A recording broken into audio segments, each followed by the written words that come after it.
Цирк на проводе. Украинцы высмеяли показуху Порошенко во время карантина. Не так давно Украина столкнулась с эпидемией коронавируса, из-за чего в стране ввели карантин. В связи с этим тема наличия медицинских масок и средств защиты является одной из самых актуальных в данный момент. Кроме того, эта ситуация является отличной возможностью для пиара отдельных личностей, которую не мог упустить бывший президент Украины Петр Порошенко. Известный украинский блогер Михаил Шнайдер опубликовал видео на своей странице в соцсети Facebook, где показал, как Петр Порошенко пытается вернуть доверие украинцев во время эпидемии. На видео можно заметить, как множество людей в защитных масках и перчатках внутри помещения переносит коробки с гуманитарной помощью. При этом оператор снимает Петра Порошенко, который решил оставить автограф на одной из коробок. После этого экс-президент поднял коробку с логотипом партии «Европейская солидарность» и продемонстрировал пожелание и собственную подпись на ней. «Оставайтесь здоровыми», подписал коробку Петр Порошенко. После этого олигарх застыл на несколько секунд для того, чтобы его успели сфотографировать, а затем поставил коробку к другим точно таким же. При этом о содержимом коробок информации не было указано. Ильич с бревном нервно курит в сторонке, подписал публикацию Михаил Шнайдер. Подписчики блогера не могли пройти мимо такой публикации и рассказали о своих впечатлениях в комментариях. Многие были недовольны пиаром Порошенко с помощью подобного жеста и помимо критики добавили несколько ироничных высказываний в его сторону.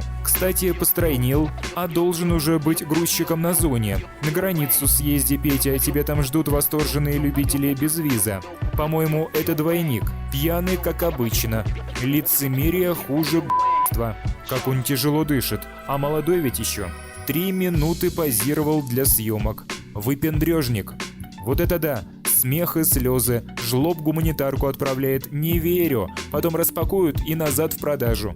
А коробка-то пустая? Артист и тут пристроился и пропиарился, написали подписчики Шнайдера в комментариях к видео. К слову, это не первая попытка Порошенко прибегнуть к популистским мерам по завоеванию народной поддержки. Так, пятый президент Украины призвал в частности сократить высокие зарплаты всем, кроме врачей и военных. Я хочу обратиться к премьер-министру. Вы действительно учли вчерашнее предложение об ограничении заработных плат всем государственным служащим, но в стране есть не только государственные служащие. Мы договорились о том, что остаются у нас высокие заработные платы только у врачей, которые борются с коронавирусом, и военнослужащих, находящихся на фронте. У нас на сегодня прокурорские, ГБРовские и другие люди, которые не относятся к военнослужащим, живут припеваючи. Им по этому проекту никаких ограничений нет, отметил Порошенко. Мы договорились, воины и врачи, все остальные попадают под позицию 10 минимальных зарплат. Это высокая заработная плата, и я прошу, чтобы проект был сегодня приведен в соответствие с нашей договоренностью, подчеркнул Порошенко.